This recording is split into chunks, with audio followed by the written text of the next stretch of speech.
क्या आप गैस कर सकते हैं कि कौन सा सॉल्यूशन उस बेईमान सुनार ने इस्तेमाल किया? तो आप कहेंगे एक्वा रेजिया का इस्तेमाल सुनार ने किया था। इसके अलावा आप एक्वा रेजिया के बारे में बता भी दीजिएगा कि एक्वा रेजिया एक फ्रेशली प्रिपेयर्ड मिक्सचर होता है जिसमें 1:3 का रेशो रहता है। 1 पार्ट कॉन्सेंट्रेटेड HNO3 का होता है और 3 पार्ट्स कॉन्सेंट्रेटेड HCl के होते हैं, हाइड्रोक्लोरिक एसिड के होते हैं। समझ में आया?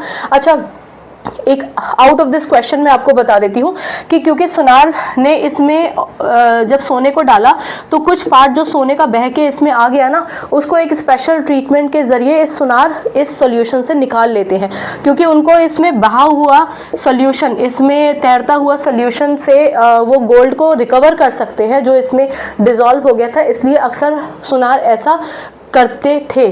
इनफैक्ट तो कई क्षेत्रों में कुछ लोग अपना झोला लेके घूमते हैं और वो कहते हैं कि हम साफ कर देंगे। पुराने समय में ऐसा होता था, तभी भी महिलाओं को ये शिकायत हुआ करती थी। तो ऐसा नहीं है कि आप किसी सुनार के पास जाते हैं, हो सकता है कि आप दादी नानी को भी ये कहते सुने कि फला एक सुनार आया था और हमने उससे कहा हमारा ये गहना साफ कर दो, और गहना तो साफ हो गया पर हमें लगता है कुछ हल्का हो गया है। तो असल में वो भी एक्वा रेजिया का ही इस्तेमाल किया करते थे। ठीक है। अच्छा, एक चीज़ और सुनिए, किताब में जब आप एक्वा रेजिया पढ़ेंगे तो जैसा कि मैंने आपको बताया, आपको 1:3 का रेशो मिलेगा। 1 पार्ट कॉन्सेंट्रेटेड HNO3 का और 3 हिस्से कॉन्सेंट्रेटेड HCl के। लेकिन याद रखिए, किताब में आपको 3:1 भी लिखा मिल सकता है। तो याद रखिए, जब वो 3 लिखेंगे तो इसका मतलब होगा कॉन्सेंट्रेटेड HCl के पार्ट, और जब वो 1 लिखेंगे इसका मतलब कॉन्सेंट्रेटेड HNO3 का पार्ट। तो आप ऐसे लिखें या ऐसे, आपको याद सिर्फ हमेशा ये रखना है कि एक हिस्सा आपका कॉन्सेंट्रेटेड HNO3 का है और 3 हिस्से आपके कॉन्सेंट्रेटेड HCl के हैं। ठीक है। वेल, तो इस क्वेश्चन का जवाब आपको मिल गया होगा। ये क्वेश्चन बहुत ही फेवरेट है टीचर्स का भी, CBSE बोर्ड का भी अक्सर ये क्वेश्चन पूछ लिया जाता है। हमेशा याद रखिए, इस क्वेश्चन के साथ सिर्फ एक्वा रेजिया लिखकर मत आ जाइएगा।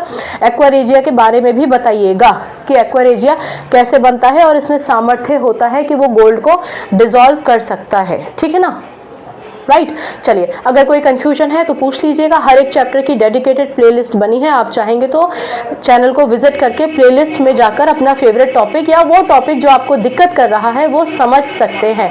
अगर उसके बाद भी कोई कंफ्यूजन होता है तो आप मुझे डेफिनेटली पूछिए, मैं आपके हर एक छोटे बड़े डाउट को क्लैरिफाई करूंगी ही करूंगी। कोई टीचर नहीं चाहता कि उसका स्टूडेंट डाउट के साथ रहे, फिर भले ही वो मैं हूँ या फिर आपके टीचर्स हों। इसलिए अपने हर एक टीचर से, जिससे भी आप कंफर्टेबल हो, मुझसे या किसी और से, अपने डाउट्स हमेशा क्लैरिफाई कीजिए। केमिस्ट्री से अपनी केमिस्ट्री अच्छी बनाइए, शिक्षा ले आइए। अगली बार मिलने तक अपना ख्याल रखिए, खुश रहिए, सकारात्मक रहिए और आपकी जीत होगी, ये दृढ़ विश्वास